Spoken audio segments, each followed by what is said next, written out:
All right, so this card, UFC 258, this is the Usman versus Burns card, is going to be actually a super slept-on card. Is this pay-per-view? Yeah, it's got to be if it's 258.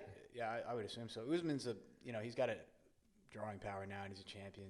I don't know if that's enough drawing power. I figured this would have been a fight night, but hey, it is what it is. So his numbers at Masvidal were good.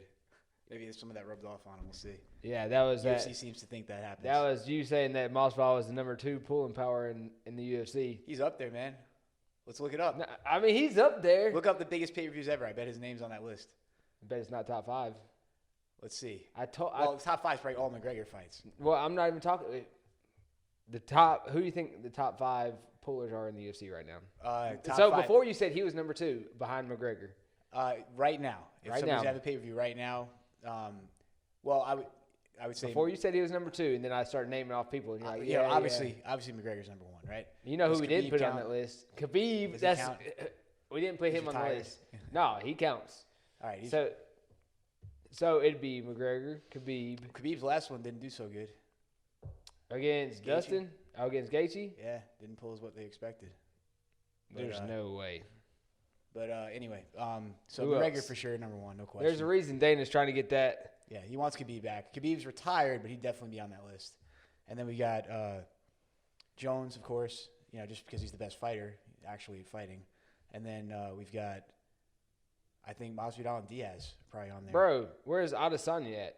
I don't He know is if a he's- bigger pool than Street Jesus for Let's sure. look up the biggest pay-per-views. I don't know, man. He might be. He might. We did say that. We did agree to that, but I'm not 100% sure if it's accurate. What do you mean? Look up the pay-per-views. He hasn't. Was the only one he did main event was or was he even the main event when he was the BMF title against Nate Diaz? Was that main event? Well, So you can't put him on there I mean, we said right now, right? right now. Adesanya is by far a bigger pool. People want to see Adesanya and Jones. So Oh bad. yeah. Well, they want to see that for sure. Well, yeah, it's because they're Yeah. the 2 of the biggest pullers. But how's Adesanya and John Blachowicz outside gonna of go? Conor, Adesanya is the biggest star in the UFC right now.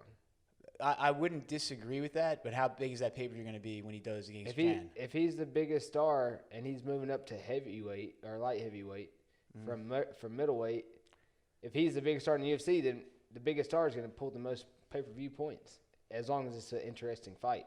And the only reason I'm going to say this is an interesting one is because he's going up a weight class. Yeah, he is, and that is an interesting fight. I like that matchup a lot. I'm excited for it, honestly. I wish it was him and John Jones.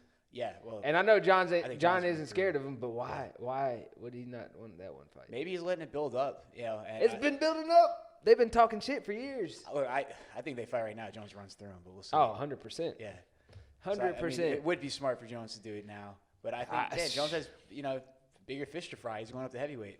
He wants to solidify himself as the greatest of our time. That's the only way to do it is do it at heavyweight. Yeah. Because anyone can fight at heavyweight. Yep. People go down a weight class because they don't want to fight at heavyweight. All right, so yeah. Adesanya, the number 2 biggest star in the UFC. It's hard to argue against that. He's definitely got star power, but what are the actual, pay-per-views saying? What's the data say? I think after his next fight, we'll have more data to go by. Is that going to be bigger than, Masvidal's fights? We'll see. I don't know. I think if we look up the top pay-per-views. You keep saying Masvidal's fights. What other big one has he had other than Usman? the Usman one, but I don't think that one sold. How did that sell? It was That last one? I don't know. Let's check. I think it sold pretty good. Obviously the BMF one was probably his biggest. By far the biggest. Before that, who are the names that he fought? Ben Askren he knocked out, but that wasn't. But he didn't sell that a bunch because nobody thought he was going to do that like that. And after that is what skyrocketed him. Yeah, he just went viral. Yeah, from that. But him going viral off that he's still not bigger than he's still not top 5. The top 5 are Conor, Khabib, Adesanya, Jones, and who else do we have in there? Well, it's got to be either Nate or George. Can't be Nate. Look, I'm not saying best fighters. fighters. I'm not saying best fighters. No, I know that. Yeah. Nate swears that he is. He's like, I'm not taking this fight and that fight. I'm like, bro, you've lost 3 out of your last Dude, 6? he's got an army of a million little Diaz's. Oh, I know. No, I'm not by saying everything he does. I love watching him fight, and I'm not saying he's not good, but after he fought Conor and beat him, I don't know. I guess you can do that, but I think he thinks he's bigger than what he is. He absorbed some of Connor's power. That's what happens. It's just like in the Dragon Ball Z, you know. Oh yeah. Took some of his power. You feed somebody and take their power. Literally happens. But yeah, so maybe he's top 5 being number 5. But before you said he was like top 3, top 2, he's definitely not top 3, top 2. I don't know, man. I'm not sure. I think Masvidal's higher than you're thinking. You're wrong. Not just because of like his results and I'm not listening. I think he's got that star power. No, but I mean Usman just dominating him definitely probably had an effect on that. So, oh well, yeah. What it was on a week's notice. All right. Well, I'm not even gonna look at those pay-per-view points because I know I'm right. He's afraid I might be right. I'll put the stats in here. All right. I'll look them up later. You're not right. All right. So this week he's gonna go terrible again. I'm gonna get good picks. All right. Anyways, first fight of the night. Like I said, we're gonna go through all the prelims and everything. This time the card's not huge, so there would be some pretty good ones. I hate that Chris Weidman and Uriah Hall fell off because that'd been a good one. And Pedro Munoz versus Jimmy Rivera is going to be a good one. What? The one that I was looking forward to, Bobby Green versus Jim Miller. Just came off. Literally just came off. Oh, God. Bobby Green collapsed backstage after weighing in. Oh. Come on. Now you got to do your weight cuts better than that. I'm over here cutting to 35. Man, Bobby Green. Bobby Green was going to piece him up, too. Yeah, I mean, Jim's a little – he hasn't been consistent the Nah. past couple of years. Getting kneed by Dan Hooker. Well, here's another thing, too, about Jim Miller. He looked a lot better since he got his Lyme's disease thing figured out. Yeah. And that was after that, so. No, yeah, that's a big problem for even if you're not a fighter. Yeah. But I knew that car was looking super slim for a reason. Hey, Dana, fly me out there. I'll fight anybody right now. Yeah, they could put Kamzat and Leon Green on there again to fluff it up and then cancel it. Cancel it for a fourth Leon time. Edwards. Leon Green. Who is that? Is that our singer? No, I was thinking of Bobby Green. All right. So first fight of the night is going to be a grappling match. Looks like it's going to be Jillian Robertson versus Miranda Maverick. Maverick came in and she beat somebody she was a ground girl. I want to say it was like Hannah Cyphers, maybe. Yeah, maybe. I think she got it. Nah, Liana Jujao. And it was doctor stoppage cut in the first round on the Gaethje versus Khabib card.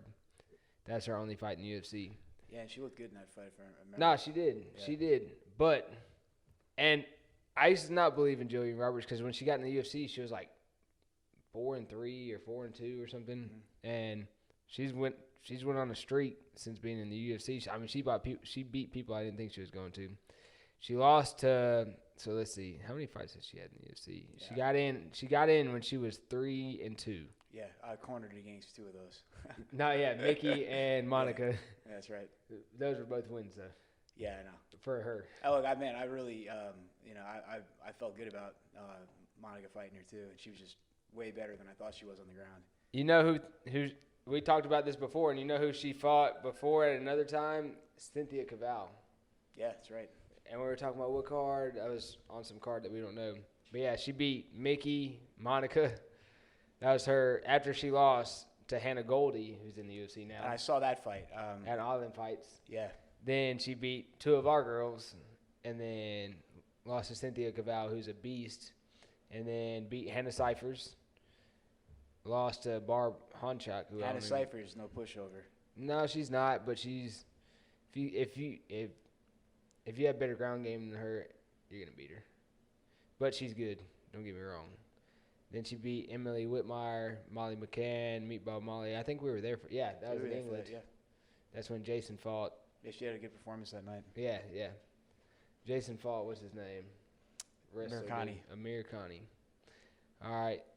So, and she beat Courtney Casey, who's not bad. Poliana, remember when I fought Enrique Barzola in Chile? Mm-hmm.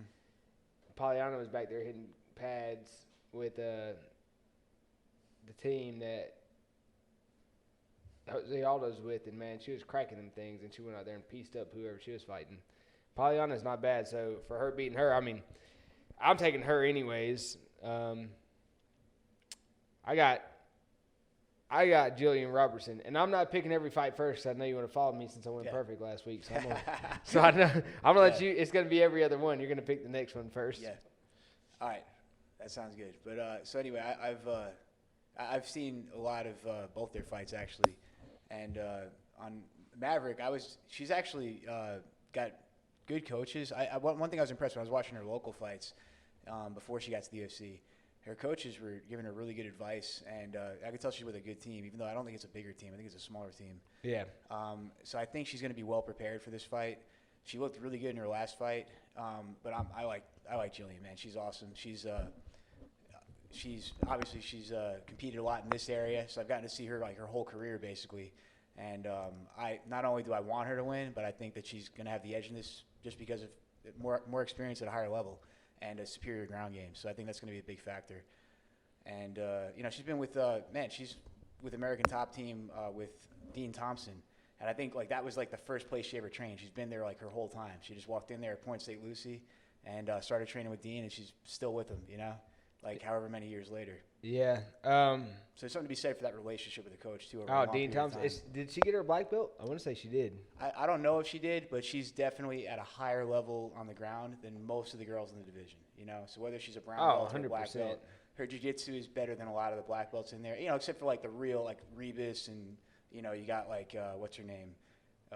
Megaton's daughter. Oh, yeah. I'm talking about. I can't think. The most famous girl in the division right now. Yeah, I know exactly what you're talking about. Just had a baby not too long ago. Yeah. Tanquino's ex. Yeah. I can't think. I always thought she was super fine. Oh yeah, she is. Yeah, she was always well known because of that. Yeah. She was badass. That was also really attractive. Yeah. But for some reason her name's escaped me right now. She's probably the most famous jiu-jitsu girl in MMA history. Yeah. No, 100%. Can't think of her name right now. 100% misses weight all the time. Yeah, I'm gonna get slapped in the face for this. I can't think of. Oh man. Please. We're not looking her up. We're not looking her up, Mike. It'll come to us in the podcast. Yeah.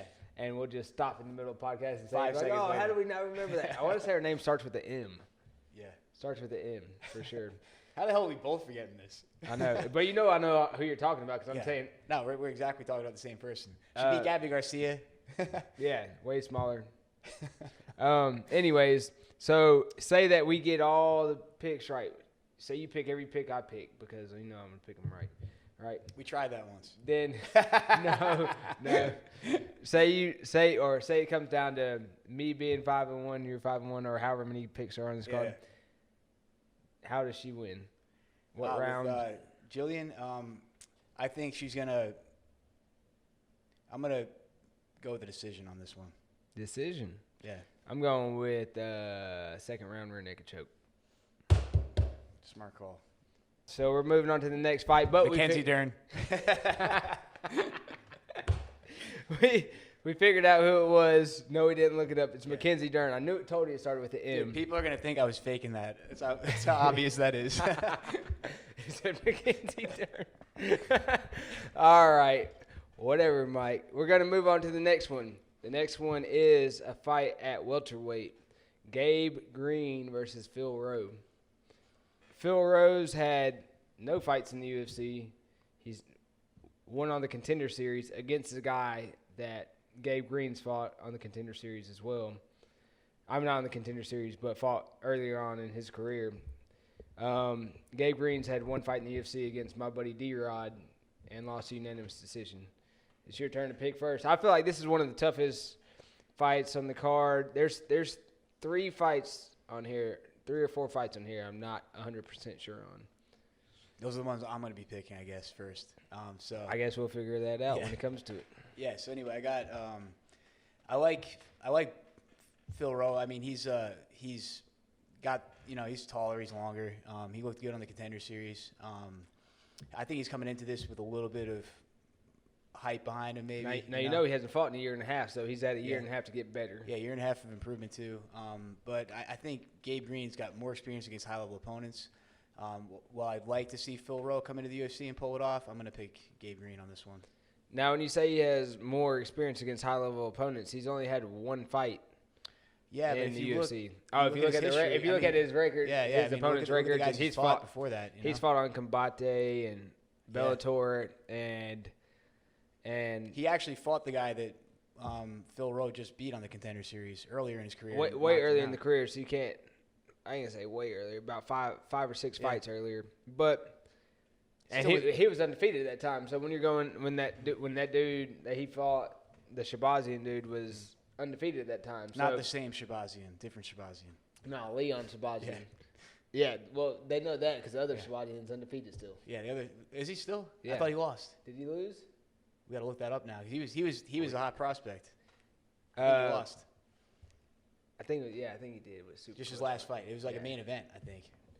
But with that being said, that dude, Leon Shabazian, was coming in undefeated. So when you're undefeated, you got a lot of momentum behind you and a lot of confidence. So it's hard to beat somebody that's undefeated. Yeah. So I agree with you there. And Phil Rowe, if you go look at his opponent's records, he hasn't fought.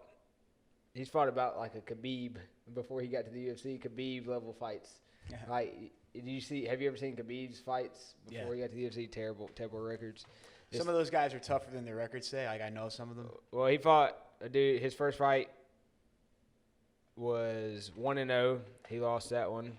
Then he lost his second fight too to an 0-0 guy. Then he won his third fight to 0-1. Then he lost a kickboxing match in between. Then he won his fourth fight against 1-1, then 0-1, then 0-3, then 1-2, then 4-5. And then he finally fought somebody again with their winning record on the Contender Series, Leon Shabazian, who's their similar opponent. And he was 7-1 at the time, so still almost undefeated. The only person he had lost to was Gabe Green. And he finished him in the third round with punches, same way that Leon did, but Leon finished him in the first round. I think it's going to be a pretty competitive fight. I'm going with, I don't know. This is like I said, this is the tough one. I'm going to have to go with Gabe Green, though, even though I don't want that. It's against all my whole mind is telling me to do. I'm going Gabe Green decision. All right, moving on to the next one. This is one of the 3 or 4 that I said is going to be super tough. This is Andre Ewell versus Chris Gutierrez. And Andre Ewell has fought some super high talent since getting into the UFC. The only people he's lost to are all, I want to say, ranked right now, top 15. I know Marlon Vera is super close. If he's not, he's ranked number 12 right now. And then probably should be higher. Yeah, should be. Nathan Wood, he's ranked number 19, so just outside the 15. And I'm not sure if that's UFC stats either. But his first fight in the UFC took short notice, Renan Barão. Pieced him up. I remember that fight like it was yesterday. Yeah.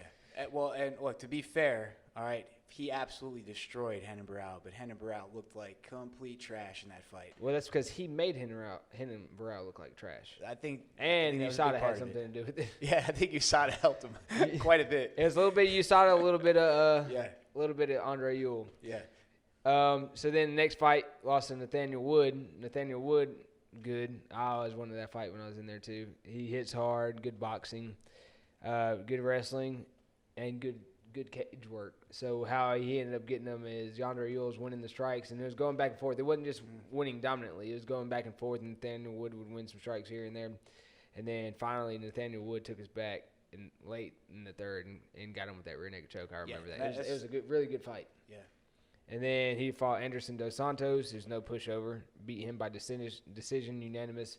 Andre Ewell, southpaw, when he gets to striking, I don't think there's anybody in the UFC with a faster jab.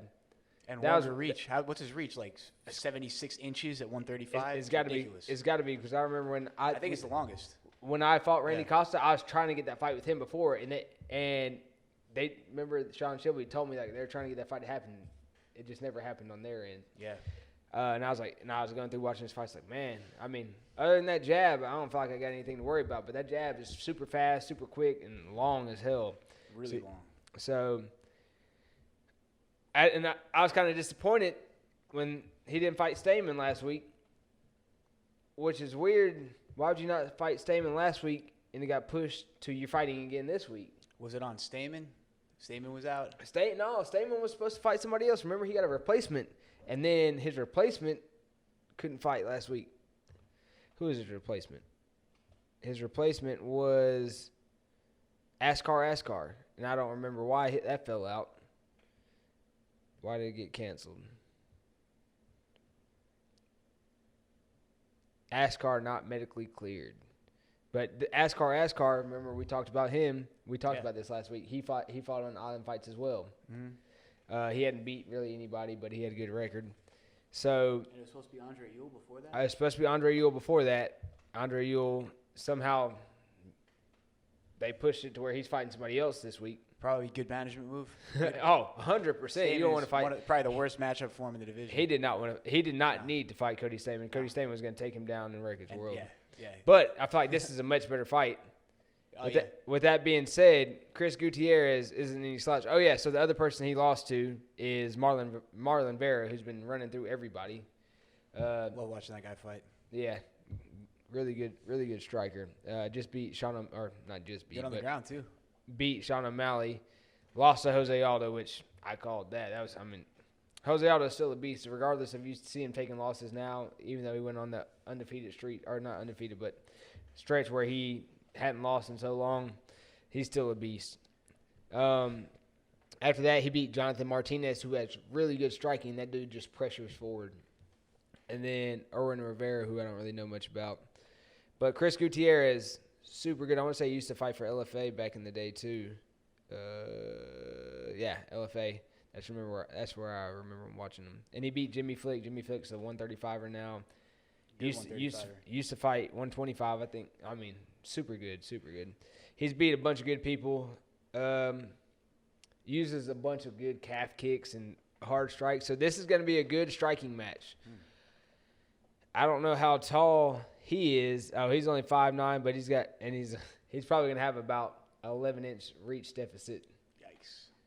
So if he can find a way to get around that and land the calf kicks and do this and that, which calf kicks are going to be different, though, because Andre Ewell's southpaw. Yeah. I got to go with that. Thinking of that now, I'm going Andre Ewell. Because if Andre Ewell is orthodox and he could slip the jab and land the calf kick, do this and that, I'd go him. But Andre Ewell is just going to be a little too long, keep that jab pumping too fast, and then capitalize. So I'm going Andre Ewell. What you got? All right. Well, looks like we're going to agree on this one too. Same premise. Andre Ewell, super long reach. Incredibly long reach. Same, but different. Yeah. I'll just put a little of my own input on it. Gutierrez, excellent striker. Probably a more well-rounded striker overall. Probably the more well-rounded mixed martial artist overall. He might even I think almost anyone in the division is going to have an advantage over Ewell on the ground if you can get him there. The guy's got good takedown defense, and he's super long. It's hard to get in on him. What a lot of people don't realize is the first line of takedown defense is footwork and distance control, and Ewell's pretty good with that. So even though he's not good once you get a hold of him, he's really good at not letting people get a hold of him, and that's what's given him so much success at a high level. Even though Barao got a hold of him, he broke Barao off and pieced him up basically.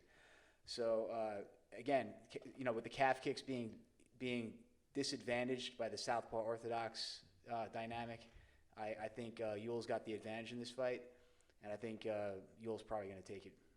So, with that being said, I go down to the Tapology pros over here, or just people picking who they think is going to win. They definitely think Jillian's not going to win. She's got a 32% chance to win. Yeah, Maverick's got some. Gabe Green's only got a 32% chance to win as well. And Andre Ewell. All three people we picked have a 32% chance to win. Now, this isn't by any pro bettors or anybody like that. But with that being said, I'm staying Andre Ewell just because he's southpaw, and I think he's going to be able to use that jab to keep him back. But I am still kind of a little worried about the kicks, but it's hard to calf kick somebody when you're standing orthodox. How are they saying that Gutierrez is going to win? They thinking he's going to win by submission or decision? Shit. Let me get back. I think you pull up the whole card. Yeah. Expand it. Shh. I got this. Go to enter prediction.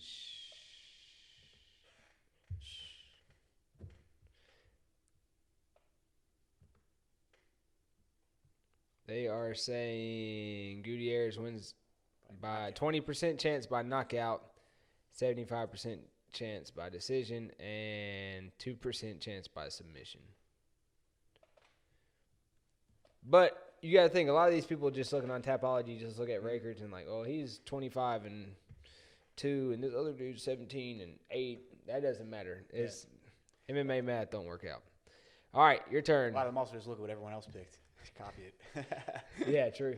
All right, your pick: Polyana Viana and Mallory Martin. This is the card. This is one of the fights I don't really know about. I know Polyana. I've watched a couple of her fights. She beat Amanda Ribas, didn't she? No, she lost to Hannah Cyphers. She lost to Jada Aldrich, and she lost to Veronica Macedo. So two of the people. Look back a little bit. Two of the people that I think she beat Ribas. Two of the people that Jillian Roberts beat, she lost to. But also, she beat Amanda. Ribas, yeah. She did beat Ribas by TKO first round. And she beat one of the people that Julian Roberts beat as well, Emily Whitbine. This is how you know, like, they have good, in the UFC, they have good matchmaking to a point. I feel like I got put against a lot of wrestlers, even though they wanted to see me. They wanted you to win. Yeah. Regardless, they have good matchmaking because after these girls fight, if she wins, she could easily go against Jillian Roberts or her opponent because they have a lot of similarities in opponents. You know what I mean? So you can kind of see how that went. But with that being said, she did beat Ribas KO first round. So you never know. People get. She was the only one that beat Ribas until recently. I mean, people get. I ain't gonna say lucky. You throw that punch, you land at the throw, or you throw it to land. But what do you got? For me, you want my pick? Am I picking first in this one? Yeah, I picked first last time. What you talking about? All right. I'm picking Mallory Martin. Mallory Martin. She beat Hannah Cyphers. Yeah, she's got the stronger overall game, I think. And while, Amanda Ribas is a phenomenal feather in your cap right now, I still think Martin's got the advantage overall in mixed martial arts.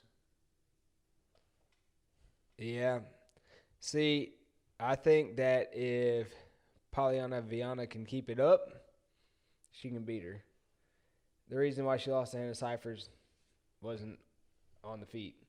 So if she can keep it standing, I think she's gonna be able to do that. So I'm gonna go Polyana Viana. So all right, we got a different one now. All right, next card, our next fight. I think fairly easy for my part at least is what I think. Now, if it was his brother, I think that his brother would win, but it's not. So Diego Lima versus Bilal Muhammad. I got Bilal Muhammad. Bilal is just a beast of a fighter, trained up there at Duke Rufus and all that. Has good cage work, good groundwork, super good pressure, good striking. I think Bilal wins by decision, unanimous, probably 30-26, 30-27, 30-27. I'm gonna go that in depth. I'm going that in depth. If you get that, you should get a prize. If I get that, what you gonna buy me? What kind of whiskey? Hey, well, if you hit perfect on that, all right, I'll get you bottled whiskey. You got to name it now, though. What is it gonna be? You can't put me on the spot like that. It's gotta be under $100. All right, under $100. That works. All right, so we'll do that. Same goes for me, though. If either one of us gets a perfect on the scorecards like that, it's easy to pick who's going to get a knockout in a round, But that's tough, picking that scorecard, because those judges are all over the place. Oh, yeah. We got to find out what judges are on it, and then we get a better chance. I don't even know if we can look that up. No, you can't until fight night. Yeah, and sometimes on fight night, man, I remember we were in California. I asked when one of Jason's fights, we had. I remember. What's his name? That podcast. The guy was on Joe Rogan's podcast last week. Mark Elon. Smith. No, you're talking about the ref. Yeah, not Elon Musk. He was Mark Smith. That night, but Mark Smith was. Elon Musk is a ref of life. Yeah, but Mark Smith, we asked him who the judges were, and he was like, "Well, I can't tell you that." And I said, "Yes, you can. Go get your boss over here, and we can do it." Or it might have been his assistant. I remember that. And they told him, but like they don't even know until like fight night. It's crazy. But I think Bilal Muhammad's definitely the clear pick for me, and I'm gonna go 29-28. All three cards. 29-28? I'm not saying who they... That's like an easier pick, though. Like, I'm going out of my way like, oh, man, he's going to get 10-8 one of these rounds. But I can't get. You want me to give you $100 whiskey for picking a 29? We'll let you. If you pick a 29, 28 on a different card, on a different fight. All right. On a different fight. I'm going 29, 28 on that one. All right. So it seems as far as every fight that I picked first, you just followed me. So I see what you're doing there. Well, I see what you're doing. All right. It's cool. It's cool. You're giving yourself all the easy ones. I went in order. I didn't plan this out. We literally got here and got going. Who picked first on? You picked Poliana. I picked Mallory. Oh no, I picked Mallory first. Julian. I picked Julian. Yeah, you did. And then I picked Andre Ewell. I'm a Julian Robertson fan though. Everyone knows that. Fanboy. All right. Next fight. Superstar in jiu-jitsu, Rodolfo Rivera versus Anthony Hernandez, who looked good on the Contender Series, I want to say is what he was on, and looked good in one of his UFC fights against Young Ho Park. And, his Contender Series fight was a no contest, I remember that. But then he fought, and he lost to Marcus Perez, Anaconda choke, I remember that. And then beat Young Ho Park, Anaconda choke. You learned from his loss. Why don't you bet on this one and you pick Anaconda choke? You pick that, I'll give you a $200 bottle. Yeah, right. I'm going to pick against Rodolfo Vieira. I already got money on Rodolfo. Well, Rodolfo knows what Anaconda choke is. You don't gotta. If you get that, I'll get you a $300. I'll go bet you whatever liquor you want. All right, and then he lost to Kevin Holland. Kevin Holland was on a streak that year. Kevin Holland's went 5-0. Kevin Holland might be the next superstar. Easy pick for me. I don't got to elaborate on this or go into details or whatever. I'm picking Rodolfo Rivera by submission, first round. Well, that's the pick I've already got. What submission? Let's get specific. All right. Anaconda choke? Yeah, we're going to go easy. We're going to go rear naked choke. Easy. Dunzos. Yeah. I think Rodolfo Vieira, once he gets to the ground, he's going to do whatever the hell he feels like doing. So how do I see it going? I'll go with Anaconda choke. Why not? He's been put there before. Rodolfo could put him there again. Oh, 100%. We'll see. Well, he's got one himself, so maybe he gets Rodolfo. No. Yeah, right. If that happens, $100 whiskey for everyone watching. No, I'm just kidding. If you watch, get $100 whiskeys. No, Rodolfo Vieira is going to do whatever he wants. Rear naked choke's a really good bet. Rodolfo one I can see is guillotine. Rodolfo really likes. I'll he's going to be on his back, so. Rodolfo really likes pinning people down, though. He could go for an arm triangle. I'm going to say arm triangle, just so I have something different than you. That's a good pick. All right, that's actually a good pick. I'm going to say arm triangle, Rodolfo Vieira, first round. I'm a little jealous about that, but I think he'll. Rear naked choke's a good. I was going to say rear naked choke if you didn't. I think he's gonna end up getting him down, and then Anthony Hernandez is gonna give his back and it's over immediately. It's very possible. Rodolfo's got the best pressure game in jiu-jitsu history. His top pressure is legendary. I think Anthony Hernandez is gonna do this and he's gonna get choked through the chin. Oh yeah. All right. That doesn't make it more specific, if it's No, I already. Well, that's not the one I'm betting on. I'm just telling you how I foresee it going. No, that's very, very realistic possibility. Whatever, Mike. That don't make it more. It does make it more specific. 100% makes it more specific. That doesn't mean we have more of a bet on there. Yeah. Oh yeah. By the way, I'm drinking this. What is it? Jameson cold brew. I'm drinking it too. Yeah. It's not bad. Y'all should try it out. I got a little almond milk in mine and some Screwball. Good stuff. He's drinking his straight. Anyways, next fight. Ricky Simone, Brian Kelleher. I wish I get to pick first in this fight. Look at you all. You set this up. Right. You set this up. So obviously Simone's had a lot of momentum behind him. Uriah set him back a little bit, and I think he's he's one of those. He's a young prospect, man. He's learned from that. He's bounced back now, and I feel like Simone's kind of going to start to blossom this year. We'll see. Hopefully he's continued improving like he was before he fought Uriah, and I think Simone's going to take this one pretty clearly. But Kelleher. Here's the thing with Kelleher. He's a really good strategist. He's got really solid wrestling. He's well-rounded. Not bad on the ground. We haven't seen him on his back a whole lot, but he's got good takedowns, good cage control, good submissions, and considering his build, he's usually at a disadvantage in the frame size, but he's got good technical striking in a lot of exchanges. I just think Simone's going to be able to outclass him in those exchanges. So I think Simone's going to take this one. But I think it's going to be a good fight. I really expect this one to be a fun fight. Like, I'm going to like watching this one, I think. I was going to say, you say you haven't seen him on his back a lot. I know Montel Jackson put him on his back, but it wasn't for long because that fight didn't last long, a minute and a half. Montel killed him. He ran through him. And then Cody Stamann put him on his back. Yeah, but Cody Stamann being, like, the phenomenal he was beast top, he is on He was the ground. top 10 then, I believe. And I think Cody Stamann probably has besides Aljamain, I think Aljamain's probably the best in the division, wrestling-wise. I think Stamann's probably number 2. So, this is another guy that we even told Sean, like, hey, when I couldn't get a fight, man, let's get Brian Kelleher. And they asked Brian Kelleher, and it was something like he was injured or something. And that's when I first got to 35, and I just beat Randy Costin. I couldn't get a fight or whatever, and they're like trying to set somebody up with me. So, I guess everybody in 35, I guess I kind of wanted to fight. But I know for a fact we put this in Sean Shelby's ear, and he came back and said that he was injured, or he said that he was injured and couldn't fight or something like that. So he trained. I didn't even know he trained at Long Island MMA. That's over there with Aljo and them. Well, is he now? Well, it says affiliation. That's right. Long Yeah, Island. no, that's right. He does train there. But he does have the hard left hook. That's why they call him Boom Boom, whatever. And he ain't putting me to sleep. But I'm not fighting either. So with that being said, I'm just a salty bitch. But with that being said, that dude has fought some beast even before he got to the UFC. Julio Arce, who was on the Contender Series the week after me, and beat Dan Ige the same night that I fought my first fight in the UFC. Yeah. You beat Dan Ige, you're good. But Julio Arce always looks good. He beat Julio Arce twice in Ring of Combat. Yeah. Before he got to the UFC. Then his first fight in the UFC, he beat Yuri Alcantara. Then he lost to Marlon Vera. That's when Marlon Vera just started getting on this streak. Because Marlon Vera, if he didn't win that fight, he was getting cut.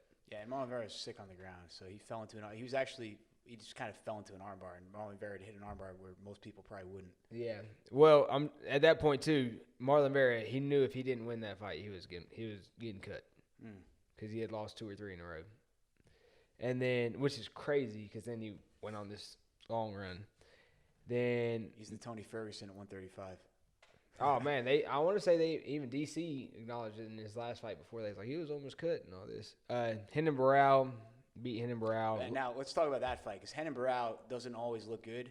Renan Barão looked like Renan Barão in that fight. I agree. Like Renan Barão actually looked good in that fight. They both. And Kelleher still beat him. That's the fight. Impressively. That was impressive. That's the fight I'm most impressed by. Me too. By Brian. Yeah, he looked really good in that fight. By far the best fight. You can tell he put a lot of effort into that. Then he lost to John Lineker, which John Lineker hits like a beast. Left hook. They both got a hard left hook. Then Montel Jackson lost to that. That's the one I fought. No, I didn't fight on that card. Or was that the card I fought on? No, I don't think I fought on 232. No, I don't think so. Who did Montel fight on? Doesn't matter. I remember watching that fight, though. Montel. I do too. Yeah, I do too. Yeah, Montel sniped him with the long range. Oh, Montel got super long punches. Good wrestling. He was on the Contender Series as well. Then he beat Oz Osborne, then Hunter Azur, and then lost to Cody Stamann. Last fight looked good against Ray Rodriguez. Looked super good. Was piecing him up. I want to say knocked him down and finished him with a rear naked choke. And then finished him with a guillotine. And it was not a close fight at all. He finished it real quick. But with that, all that being said, we could have made this a lot shorter. Ricky Simone, I got him. I don't know if he finishes them. Yeah, oh shit, it's your pick. You choose. Well, I already picked Simone by decision. By but decision? I didn't say the score. If that's one you want. All right, 29-28. All right, that's fine with me because I'm going 30-27. That fight ain't going to be fucking close. Ricky Simone going to run through him. I'll give Kelleher 1 round. Huh? I'll give Kelleher 1 round. I give Kelleher 0 rounds. All right, next fight. Julian Marquez versus Makai Pitolo. Makai was on Contender Series. Hawaiian dude. Hit super hard. He's knocked people out. He lost to Impa.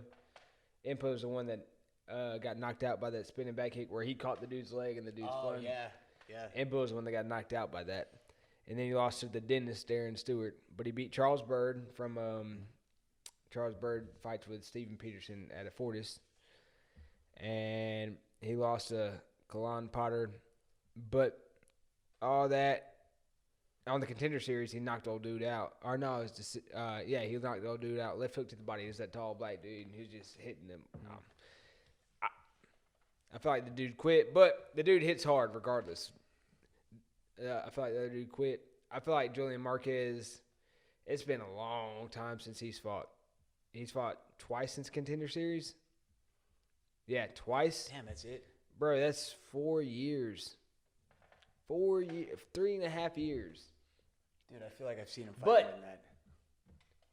He transferred camps from Vegas with Coach Casey and all them who have beasts, are good coaches and everything.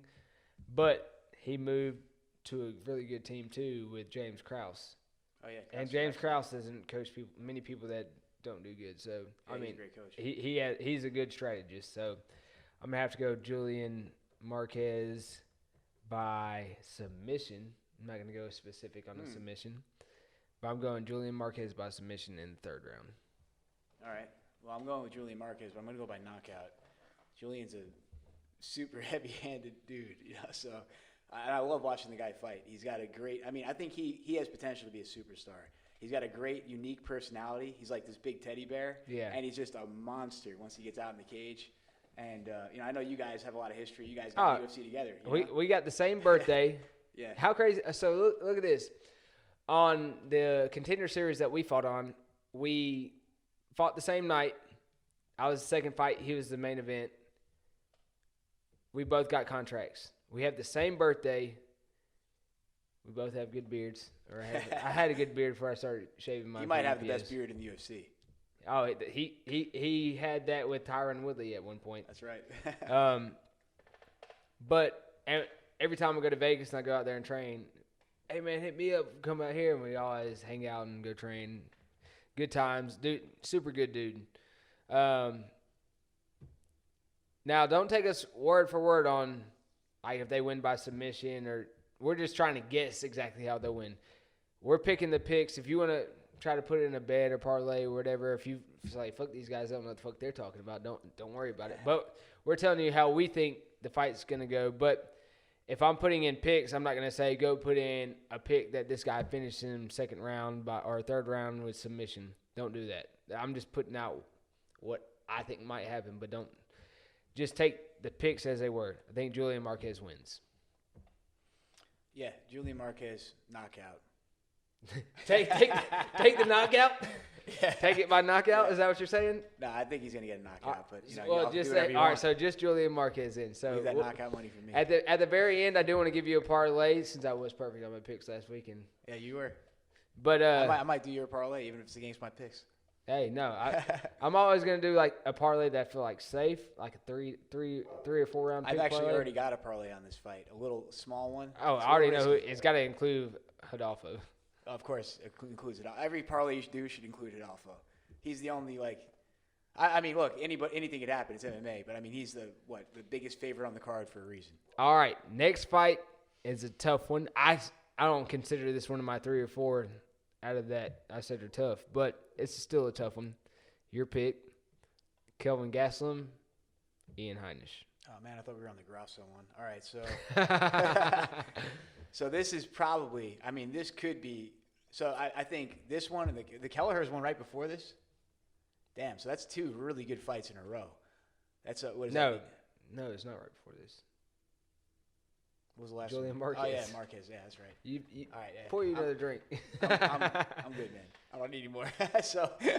so I think Ian Heinisch, man, he is awesome. Like he's super well-rounded, great boxing skills, has excellent strategists in his corner.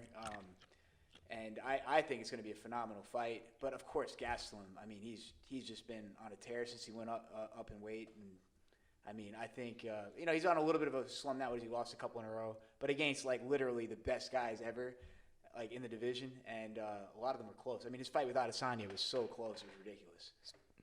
They stole $50,000 from me. It was robbery. Well, yeah, goddamn. well, yeah. no, Yeah, that's right. If they wouldn't Yeah. have won it, Max Holloway and Dustin Poirier would Yeah, have. well, So if it wasn't for the two main events, you had it. You know? the co-main and main event. If Yeah. all the fights in that card were normal, they just weren't normal fights. If you put that fight, Yeah. that fight I had right there on Any my normal card. last UFC card, Yeah, oh, forget it. Win that Yeah. easy. Easy. Yeah, it sucks when that happens, but I mean, there just happened to be two phenomenal fights at the end of the night. Regardless, we're gonna stop pulling it back to me. Like I said, I'm a salty bitch, so we're just gonna keep it Yeah. on these motherfuckers. But I think, man, Ian Heinisch has a good chance to win this fight, just with solid fundamentals. But Gastelum's just crafty. He's smart. He adapts well. He hits super hard. He's got good wrestling. It's Trains really, at Kings with some beast. yeah, it's really, really hard to pick against Gastelum. So You don't pick against Kings this time like you did last week. no, yeah, I'm gonna go with Gastelum. All right. Well, I was hoping he would pick Ian Heinisch or Ian Heinisch. Me and Ian got super cool out there when I fought in California in my last fight, or not last fight, the fight before my last one, against the Korean dude. Super cool dude. Has a good story coming from prison and all that. I always hope him the best. But if I'm picking off who I want to win and who I think is going to win, I think Kelvin Gastelum wins. Like you said, I don't think it's – I mean, Kelvin Gastelum lost to Israel Adesanya. Then he lost to who? Robert Whittaker? Who did he fight last? He knocked out Bisping. Then he lost to Adesanya. He lost to Darren Till and then Till. Jack Hermanson. Yeah, Hermanson caught him to submission. Yeah. He knocked out Bisping. Had a split decision with Ronaldo Souza, Jacare. I mean, the only people he loses to are somebody that's way bigger than him, like Chris Weidman. And that still went to the third round. Other than that, I mean, even bigger people than that, like Tim Kennedy, he beat. He doesn't lose to bums, and by no means is Ian Heinisch a bum. Ian's a beast. But he only loses to people that are top 10, top 15 max. With that being said, I got Kelvin Gastelum by, I think he finishes him. But it's your pick first, so you tell me what you think. No, I think Heinisch is going to be surviving this. I don't think Heinisch has ever been finished. I don't think he's definitely never been knocked out. And Gastelum's not a submission guy anyway. But I think he used to be a wrestler. Do you remember when Gastelum was on Contenders, or not Contenders, the Ultimate Fighter? He had no striking at all. Yeah. It's crazy the progress he has had since the Contenders, or since the Ultimate Fighter. Yeah, left hand is like a nightmare. He was on the same Ultimate Fighter as Uriah Hall, and whenever they were supposed to fight for the title, or not the title, but for the Ultimate Fighter, Uriah Hall was probably a huge favorite. Oh man, he's been knocking people out from the ground, spin kicks. Yeah, he went out there and just wrestled them. Yeah. This day, if him and Uriah Hall were to fight, I wish they'd redo that fight. It wouldn't be the same fight. He would come out there and try to bang. Yeah, no, it's that would be completely different fight. Very, very different fight. But I think he's great. He comes from the southpaw stance. He throws that left hand. I think Ian's got really good fundamentals, though. I think he's going to be prepared for that. I don't think he's going to get knocked out. I mean, I've seen Ian take some really hard shots and not get knocked out. So I think Ian's going to stay in there for a decision. I'm a big decision picker generally, because it usually ends up being a decision. So I'm going to go with Gastelum by decision. Well, there's only a few ways it can end up: a draw, a submission, a knockout, or a decision. So the decision's the most 25% chance. Yeah, decision's definitely the most popular. I'm going Kelvin Gastelum, third round TKO. All right, good pick. So I got decision. I don't have to give you a number this time. No, but like I said, if you're putting bets in, just put in Kelvin Gastelum. If you want to get risky and ballsy, don't put in Mike's pick, put in my pick. All right, moving along, back to me. I hate that you get to pick the main event. What kind of shit is this? It couldn't be an even number? Yeah, I must have rigged it by letting you decide how we were going to do this. Okay. All right. Up next, we got Macy Barber and Alexa Grasso. Tough fight for both people. Both are good. Macy Barber 8-1, Alexa Grasso 12-3. Alexa Grasso has definitely fought the better opponents.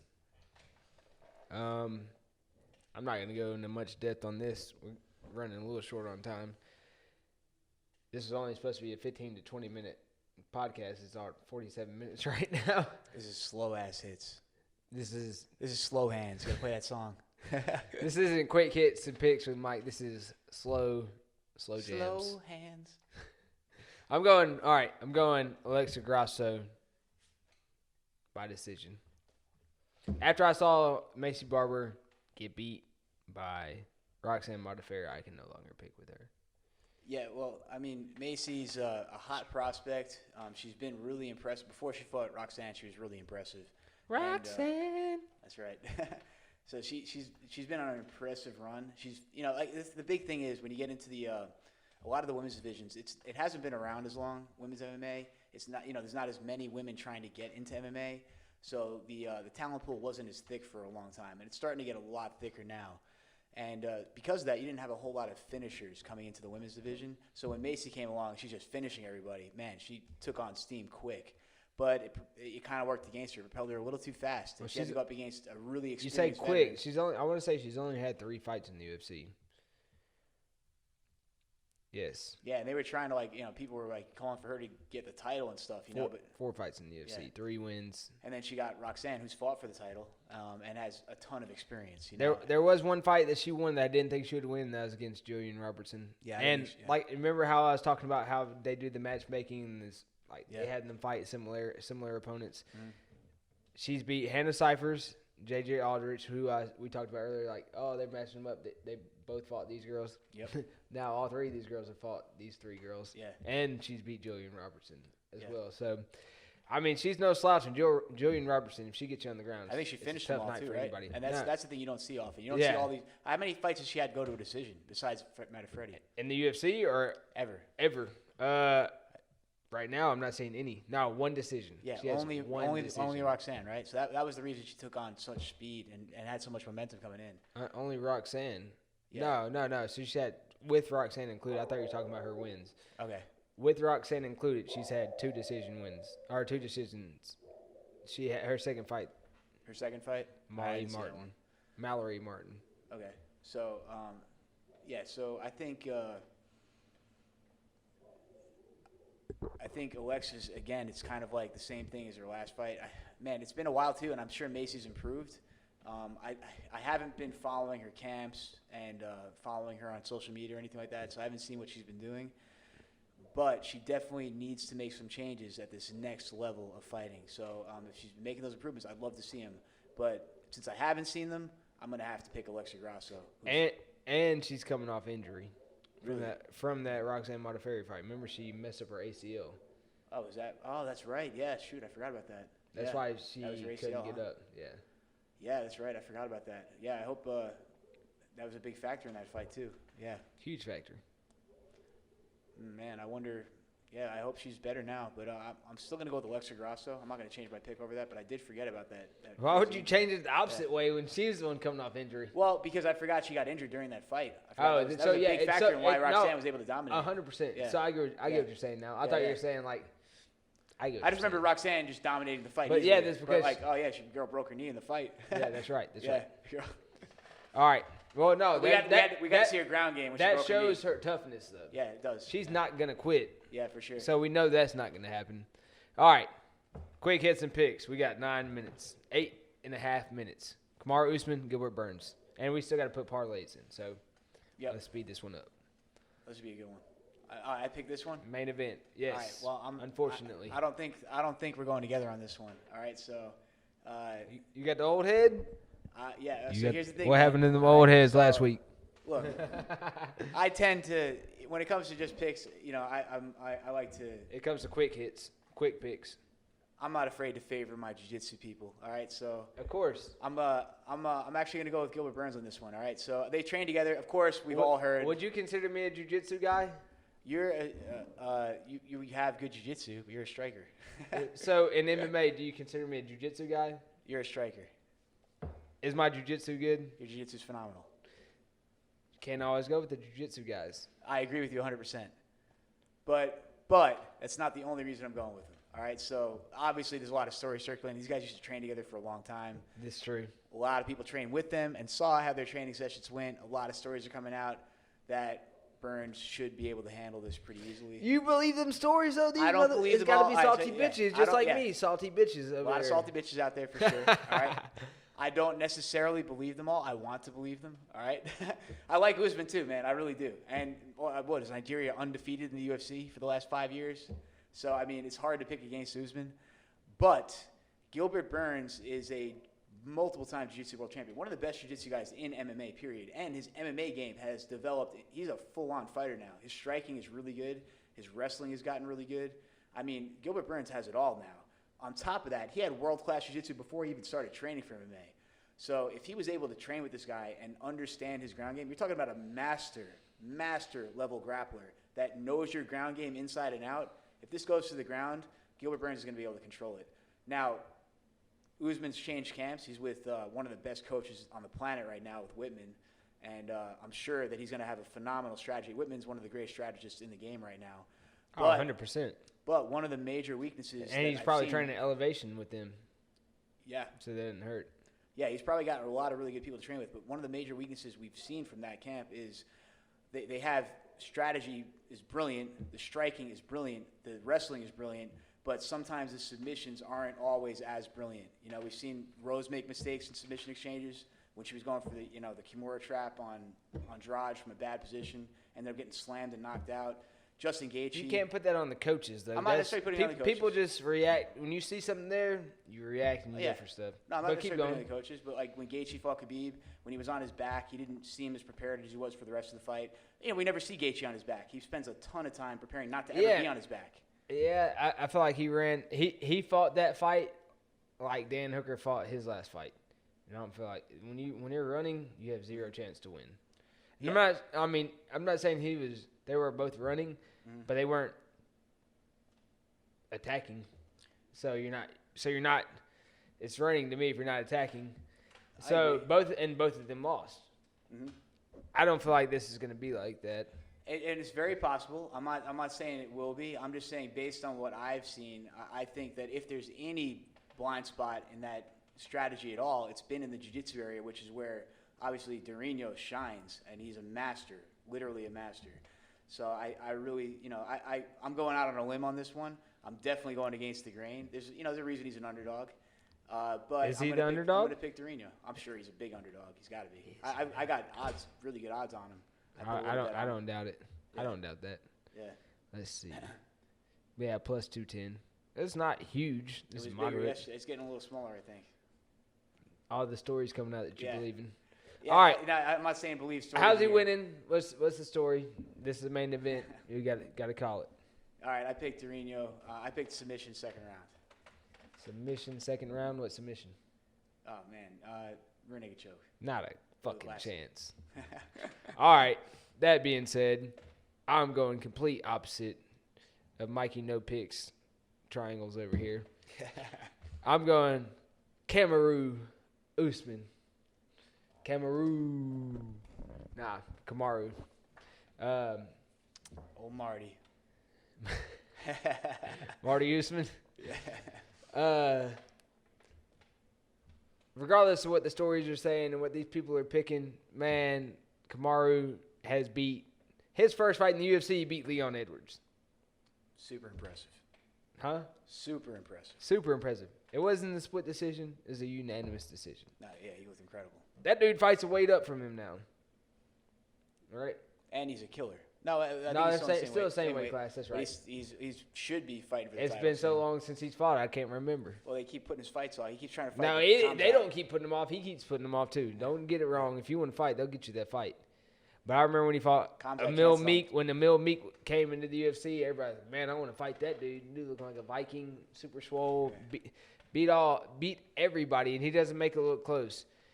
People forget that he's got good hands just because his wrestling's so good, and that's what he goes to. I think, because I'm keeping this quick and easy, because it's just quick hits and picks, Mike, not long, drawn out stories about Gabrino. We're going Marty Usman by winning by Colby Covington. No, we're going Marty Fake Newsman. We're going Kamaru Usman by TKO. TKO, second round. Remember, this is a 5-round fight. TKO, second round. The only reason I'm calling TKO is because he wants to prove a point. Yeah, and it's not a bad pick. Here's the thing. I would pick Usman by decision. If I was looking at just what they've shown us in the UFC. But you listen to what people said on the news. All right, so if I was going by just what we saw in the UFC and looking at that data and having to pick this fight, I'm picking Usman by decision. Easy. But I am listening a little bit to the teammates, but I'm also considering the fact that I know a little bit about Doriano's history, and I know how that kind of mindset tends to work. I think, with a guy like Doriano, when he knows your game, dude, you're talking about a master. He knows what you like. Mike, you know my game. When we spar, you want to take me down. I'm not a master striker. But no, he's not a master striker either. Yeah. He's a master jiu-jitsu practitioner. Yeah. So, with that being said, of course you're better than me on the ground. I get you here and there. Not for long, probably. But when you want to get it to the ground, how hard is it for you to get to the ground? Oh, it's tough because your wrestling's better than mine now. It wasn't for a long time. Now your wrestling's improved so goddamn much the past couple of years because you put your time into it, you put your effort into it, right? But a lot of that was striking too. The striking was keeping you back. And your striking distance control, absolutely, yeah. So with all that being put together, I feel like this is going to be the same now, way. So how many levels above Doriano do you think Usman's striking is? Because I think it's pretty close. I think the striking is close. I just think the cage pressure is different. The cage, I know how y'all, even when we're training, you say the cage is like being on your back on the ground. You can Very similar, yeah. But you don't take it the same way because you're getting punched and you're getting held and you're getting elbowed. It's not the same. There's similarities, and you can work jiu-jitsu stuff similarly or escaping the cage similarly, but it's not the same. And Kamaru's going to put him there. He's going to get his butt to the cage. Stomp on his feet the whole fight? Now he's going to get him down, butt to the cage, suck him out, hopefully get his head to the wall, to the cage, elbow him a little bit, get him tired. Once he's tired, he's going in for the finish. All right, I'm definitely going to disagree with that. I don't think there's TKO. Yeah, not on the ground. Suck it. If this goes to the ground, Doriano's going to have an answer for all of Usman's positions. He's not going to get his head stuffed in. Is he going to have an answer for the elbows? There's no elbows in jiu-jitsu. All right, yes, he will. Sure. Okay, so he's going to eat them. That's going to be the answer. They ain't going to land, man. The answer is going to be the certain mattress that is going to be – that's who he's going to get sponsored by after this because he's going to be sleeping. All right, we'll see about that, man. So I'm going. If this goes to the ground, Marty Fake Newsman. I think we got Doriano is going to be able to get it where he can attack, and he's going to be effective from any position they end up in on the ground. Okay. But Usman, definitely the guy I would pick if I was just looking at. We don't want to hear all that. You pick. Yeah. It is what all right. I'm picking. Now we got a couple minutes. If you had to put together a 3 to 5 fight parlay, you're 100% sure that these people are going to win. Who do you put on that parlay? Oh man, well, Rodolfo Vieira, I'm definitely putting on it. 100%. I want to see what he's got to be minus 400. At least, yeah, I'm sure he is. Maybe more. Minus 4. Yeah. Put me in the books. Put me in there. Yeah. Minus 400. All right. Who else? Got to be in there.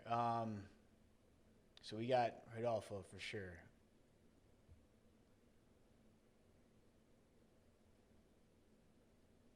It's tougher when you look at it than you think. Rodolfo is my number one for sure. So I personally Bobby Green was definitely going to be on mine. But I personally put a parlay for Rodolfo and for Doriano, and I got my plus. That's on your one that you're 100% certain on. Not saying this is the one that if you had to put. This isn't the risky one. This is one like say your house is on the line. Your house is on the line. Oh man, I got to pick 3. You got to pick 3. Yikes. 3 to 5. If you feel confident in 5, pick 5. Can we do that on Bellator cards instead? No. Bellator, I'll do a 6-1 instead of 3 on the UFC cards. 3 to 5. UFC's got good matchmaking. All right, so I'm gonna go with for sure Rodolfo. All right. Let me look through this again. It's tougher than it looks. All right. I'm going to go with Hadalfo, Bilal. It's a good pick.